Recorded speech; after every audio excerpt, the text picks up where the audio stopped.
মরক্কোর বিপক্ষে জয় দিয়ে বিশ্বকাপ অভিযান শুরু করতে পারেনি ব্রাজিল, তবে ড্রয়ের ম্যাচেও আলো ছড়িয়েছেন তারকা ফরওয়ার্ড ভিনিসিয়াস জুনিয়র।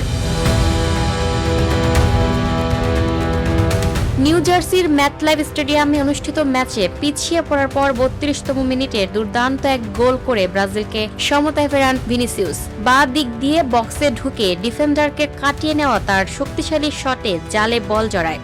এই ম্যাচটি ছিল ব্রাজিলের জার্সিতে ভিনিসিয়াস জুনিয়রের ৫০তম আন্তর্জাতিক ম্যাচ, আর মাইলফলকের ম্যাচে গোল করে স্মরণীয় করে রাখলেন রিয়াল মাদ্রিদ তারকা। জাতীয় দলের হয়ে এটি তার ১০ম গোল এবং বিশ্বকাপে দ্বিতীয় গোল। একই সঙ্গে সবচেয়ে কম সময়ে ব্রাজিলের হয়ে ৫০ আন্তর্জাতিক ম্যাচ খেলার তালিকায় পেলে ও রোমারিওকে পেছনে ফেলেছেন তিনি। মাত্র ৬ বছর ৯ মাসেই মাইলফলকে পৌঁছে নতুন রেকর্ড গড়েছেন ভিনিসিয়াস জুনিয়র।